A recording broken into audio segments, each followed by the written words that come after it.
So, Bob, I'm here for an education today. My operation in Tennessee, I've got a rule that I'm going to be up against possibly this year. And that is if you produce 150 gallons or more of honey in a year, then you are supposed to have a food manufacturing permit and you're supposed to have a state inspected honey processing facility. And I don't know anything about that. And I'm smart enough at this age to go to people who do know about things that I don't know about. So I'm hoping that I can get an education on honey houses today. Yeah, I would be glad to share anything you want to know that I know. Got no deep, dark secrets. Like I told you earlier, I don't mind sharing stuff. So ask away. Okay. Well, I've got a list of questions here. I did prepare. I want to make the most of your time. I saw a video that you did with Greg Burns at Nature's Image Farms, and you mentioned that this is the fourth honey house that you've built. Yeah, And you are finally happy I'm happy. because you Yeah. made mistakes on the previous three. I'm curious what mistakes you made that you fixed in this design. Well, first off, let me tell you something that a friend of mine told me. He's a contractor. He builds houses. And he says, if you're building a house for yourself, you have to build at least three to get the house you're happy with. And I'm afraid it's the same situation with honey houses. And sometimes it's not necessarily that you made a mistake. It's just that you didn't have the wherewithal to do what you really needed to do. And so part of it is mistakes, and part of it's just not having the money to do it the right way the first time. And I'm of the opinion if you can afford to get the right piece of equipment, that's going to lead you into the future in the beginning, it's going to pay you rather than taking these mini steps going from a small tank to a medium tank to a big tank. That's a kind of a simple example, but if you can get the right piece of equipment the first time, that's really the way to go if you can somehow financially pull it off. I think that's the first mistake most people make is not realizing that they are going to grow, and you don't want to buy that piece of equipment twice. Get the right extractor the first time or the right honey pump the first time if you can afford it, because it'll pay off in the long run. That's probably the biggest mistake people make, getting the wrong stuff because they're being too frugal. And I get frugal, frugal's fine. I have a lot of friends that are very frugal, but I really think part of my success is being willing to bite off a little more than I can chew and then figuring out how to chew it. And I've gone the route that you hear so often is not the way to go, is that I did borrow the money to do this and I did go out on a limb financially. The advantage I had, though, was that I had a lot of experience behind me before I did that. Many people that borrow money to go into the bee business or the honey packing business, they just have a good year in the bees, say, and make a bunch of honey, and they get out a piece of paper and a pencil and a calculator and say, man, I can make money at this. But they don't have the skill, that comes with the experience, that comes with time before they dive in. I had the advantage of having been there, done that in, previous locations before I really borrowed the money and did it. So that's important too. Before you borrow a ton of money, have some idea what you're doing. I like your approach. You're trying to pick up all the information from anybody you can. That's smart. Beekeepers in general can benefit from that. You bet. Well, one thing that you said that my mind just sticks on this, I agree completely with the buy once, cry once mentality. Yeah. Get the tool for the job that will do the job. The problem is I don't know what tool is going to be best. Well, yeah. So that's the hard part. You all these companies are trying to make a sale. Yeah. And you don't know who to believe. And you look at specs and all this, but until you've used a piece of piece of equipment or have experience with it, or talk to somebody who has it and what they like and don't like about it, it's really hard to make that judgment. It really can be, and that's where it's so helpful to talk to I hope you're going to talk to more people than just me too. That's the way to approach it. Get everybody's ideas and then just give it your best shot. But you're right, yeah. In the beginning, the mistake can just be just didn't understand. Yeah, absolutely. My timeline is not immediate. I'm looking at 2, 3, 4, 5 years down the road, making some of these big capital investments. Yeah. And it's kind of a scary thing because if you buy a truck, well, it's pretty easy to sell a truck. You just drive it over to somebody else's house, they can give you the money. But I'm in a fixed location. I've got family farmland that's been in the family for 100 years. So if I put in a building on a concrete floor, it's there. And I'm going to be married to it, and I want to get that right. Yeah. So that's something that I'd like to ask about you. I'd like to ask you about. And this is an interesting thought, and I've got my thoughts on this. But I was reading in the Hive and the Honeybee, and they brought up an interesting point. That's one of the only sources I found that talks about honey house design and considerations for that. They said, don't put your honey house on the same tract of land that's got your primary residence, because then you can't sell it. Well, there's something to be said for that. And, our previous honey house to this one was on the same property where we live. And that's absolutely correct. If you're looking at this from a businessman point of view, that's a very good point. Yeah, I have an asset here, and actually have two pieces of property here. We'll take a tour and you'll see that. I have two pieces of property here, and they're separate, so I can sell them separate. So I'm kind of thinking that way too. That's a very good point. And what I'm thinking with my honey house, I'm thinking of the first honey house, making that something that I can get state inspected, get all my permitting, and satisfy those requirements, but that would also make a good general use farm building that could stay there. And then if we do grow beyond that, then you go and look for a commercial location. Yeah, let me tell you something I'm experiencing here. We've got a serious amount of money invested right here. And the president of the bank I deal with, it's a big United Community Bank. There's a lot of banks in this area, and he's president of the region. And he's a pretty smart man, and I asked his opinions on stuff. He said, one of the problems you have as you get bigger is that you narrow your buyer's field. Yep. Now, we've got a $1 million piece of property here, plus another $500,000 in the other piece of property.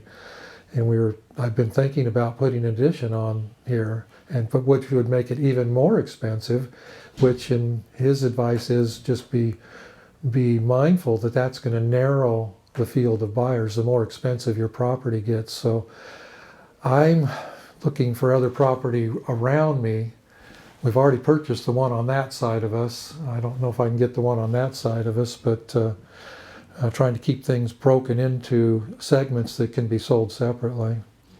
You may not know this offhand, but I would really like to look at the math that you've got here, just in the building. How many square feet? And not only that, but how much of that is drum storage, bottle storage, woodenware, your drying room, your extracting room? Because I think we could probably extrapolate. You've got a big building, but if I build a smaller building, I know I need a minimum amount of space for extraction and this and that and the other, but it would be nice to just have some idea of how to allocate the... Yeah. Well, this building, the first floor is 14,800 square feet. And the second floor is a little over half the building, so it must be 8,000 square feet upstairs. And then we've got that other building down there, which is several thousand square feet. And I knew the day we built this building that it wasn't going to be big enough. Back to our earlier conversation, it was all I could afford. I couldn't do any better. And in fact, it was extremely risky what I did do. I really didn't have the money to do it, but I kind of did some tricky finances and pulled it off. It needs to be probably 50% bigger than it is, honestly. Wow.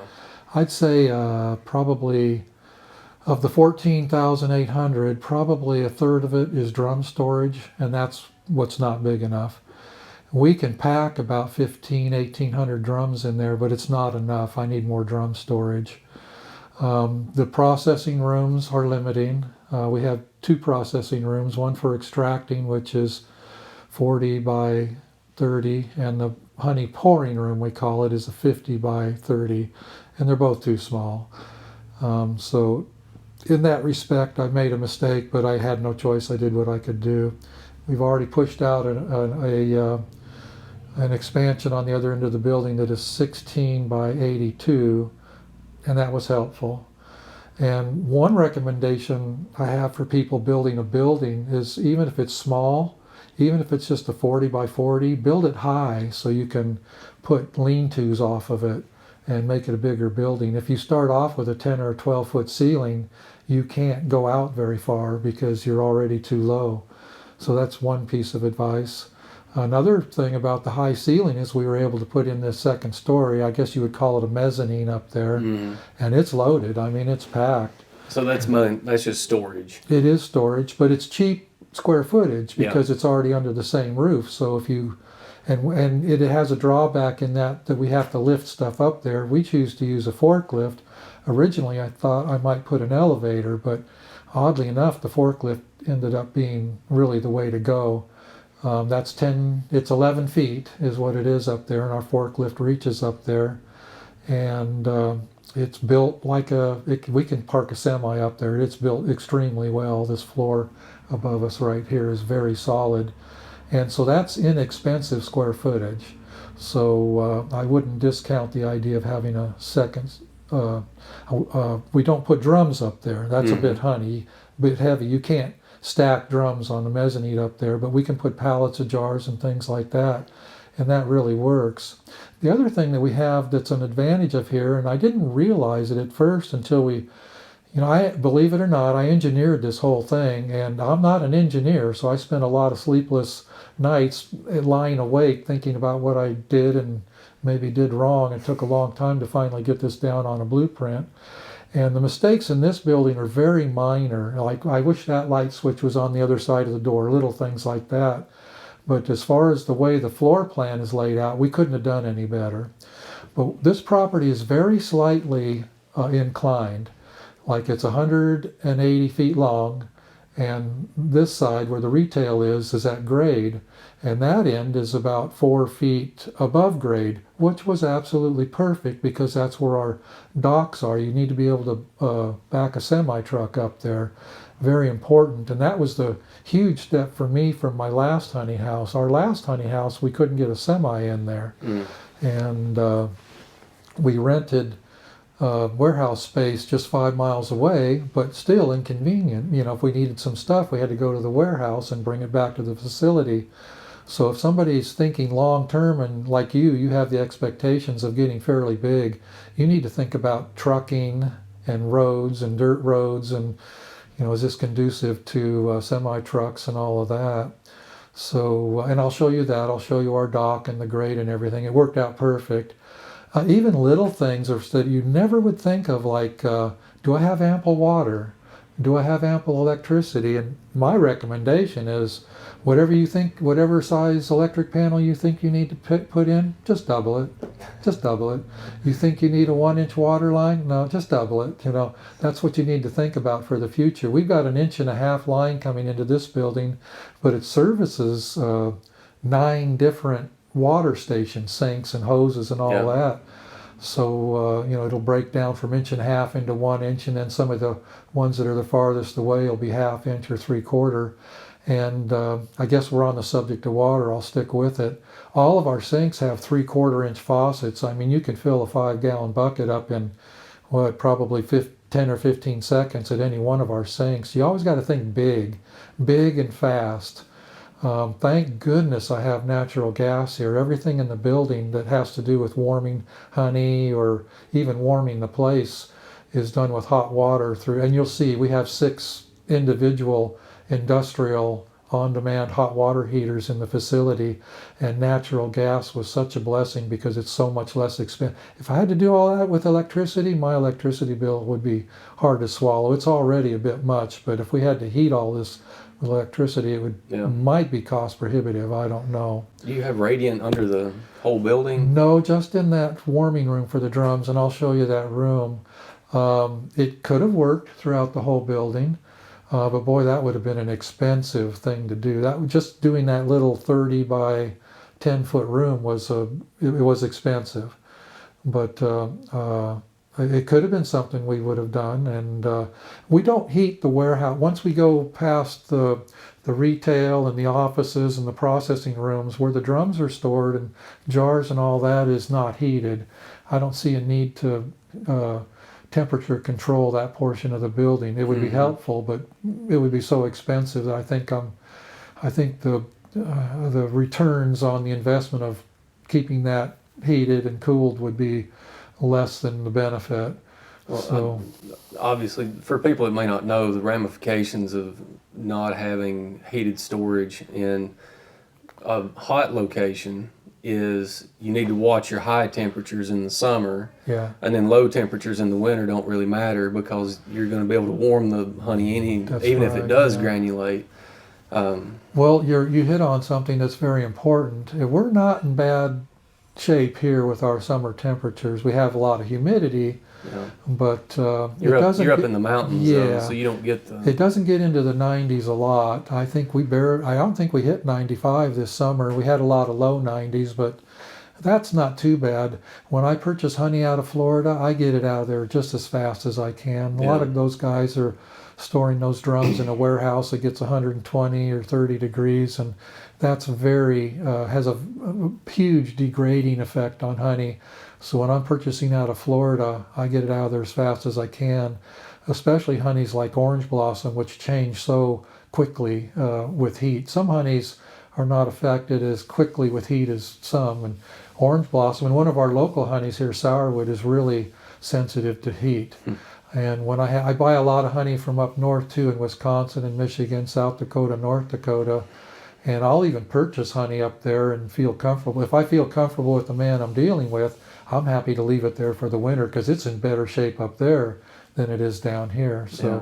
temperature is important, especially if you're trying to produce high quality honey. High temperatures is really your worst enemy. I'm real curious now about degrade in orange blossom and sourwood. I know the enzymes are going to break down at high temperature, but is it a color thing? It's a color, flavor, aroma, and don't completely understand the chemistry behind color, flavor, and aroma, but they degrade really fast. And those two honeys, and many others, in heat. Saw palmetto, which is produced in South Georgia and North Florida, it gets dark real quick if it's in warm temperatures. And there's several like that. Tupelo's pretty stable, oddly enough. That's a honey produced down in the Panhandle, and it stays pretty good. So it also has to do with the type of honey, and that's nothing you can learn except through experience, I guess. I mean, I can tell you which honeys to be careful with, but once you've experienced it, you know. And the other thing is you have to watch the weather patterns of the areas you're purchasing honey from. For example, in South Georgia, they get a lot of rain some years down there. And if it's a real wet, rainy, humid season while they're producing gallberry honey, I know to be on the lookout for thin honey. Those boys are going to have a hard time keeping their moisture right. If you're purchasing honey in a situation where it's very arid, you know that honey's going to come into you real dry. So you got to watch all these little things when you're purchasing honey. And of course, the obvious thing is you gotta know who you're buying from. Everybody I buy from, I consider a pretty good friend, and they talk honestly with me. We're quite candid, and if they got a problem with moisture, they let me know, and I deal with it when it gets here. It doesn't take me but once of purchasing getting burnt, and I just don't go there again. I've had several people push honey in here that they'd send me a sample, and I'd look at the sample, and it tasted great, moisture was right. Semi-truck comes in, and we unload it, and then we're stuck with a bunch of junk. I've had that happen several times, and it only takes once, and I'll never deal with that man again. How many drums fit on a tractor trailer? 65 generally. Depends on the trailer. If it's an aluminum flatbed, you can get up to 70 because they're lighter. If you're something to remember, if you're trying to be efficient with your trucking, is don't use reefers. A lot of reefers, refrigerated trailers, will haul dry freight, to get a backhaul or something, but they can only put 60 or 61 drums on because the trailer's so heavy. So our favorite trailer to get is, of course, a dry van trailer. You can usually get 65 or 66 depending on, how the beekeeper fills his drums. I do not like getting drums that are filled to the brim.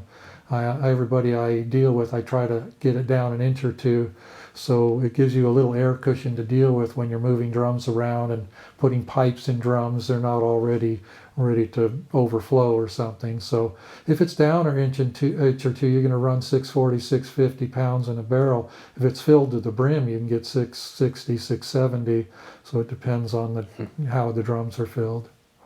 Also, very dry honey is heavier.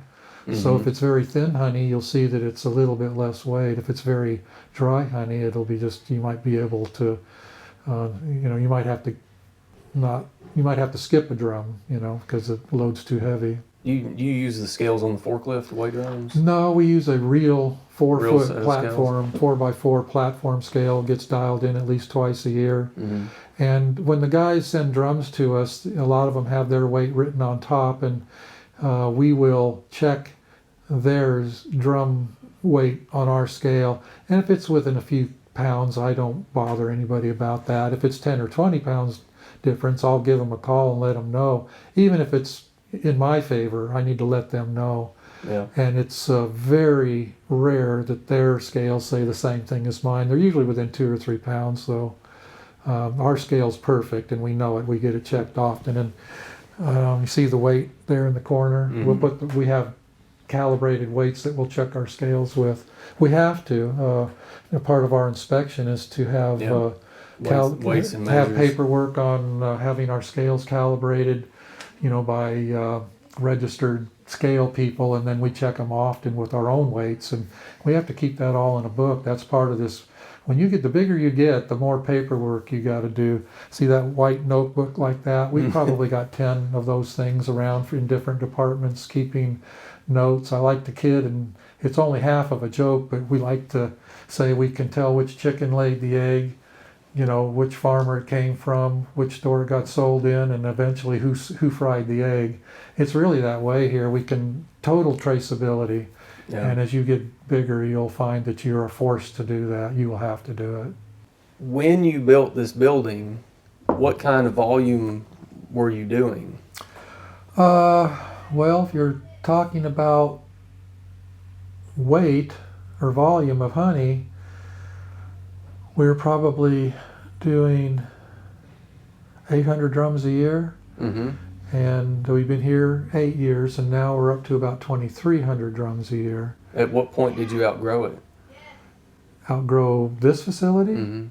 Well, we haven't outgrown it completely. It sounds yet, like you're bursting at the seams. Well, we are, but yeah, 2,300 drums a year is. Well, you got to consider that this isn't just a honey packing facility. We also have this beekeeping supply thing out here. And that's starting to take up a fair amount of space. That's probably taking up 20% of our square footage now, because we're selling so many bee supplies. And then the retail store, we got to keep that stocked and back stock out in the warehouse. So if this was only a honey producing facility, the square footage we have here, 2,300 drum level, would probably be pretty good. It's everything, it's all of the above that's stretching our facility. The retail store is probably the fastest growing aspect of this business. I thought the retail would just be a minor addition to this whole thing, and it's turned out to be major. Of course, we're on a 4-lane U.S. highway out here, and something that I'll tell you what made the retail jump suddenly in one heartbeat was I rented 6 billboards and put up big, broad, yellow with black print billboards, very simple, very little language, real eye-catching about this facility, Blue Ridge Honey Company, 6 miles ahead. And it's expensive. I've got, I've got $4,000 a month rent on those billboards, and I thought, how in the world will I ever know if they're paying off? And the next day, it was just so obvious. We were stunned. I'd ask people coming in the door, how did you learn about us, or what made you stop? And they said, well, the billboard we saw back there. Our business went up 8-fold in one day. And suddenly we were, grossing a few $100, or a good day might be $500 in the retail store, suddenly it was 5,000, and we're like, whoa. So advertisement works as long as it's done properly. I found that advertising in local magazines and things like that did not work. Those billboards is what really worked for us. And we started off with strictly a honey and a bee theme. In other words, if it had zero to do with honey or bees, we didn't stock it. And after a while, I had to decide that, you know, I was losing money, so we kind of got into some jams and jellies and other types of gifts and things like that. And that retail store out there is probably averaging 5,000 a day gross. And of course, when you go into of course, that's a much lower gross than producing and processing honey, but the profit margin is triple or quadruple what it is selling honey wholesale. So it's a tremendous benefit to this business. It really made a huge difference.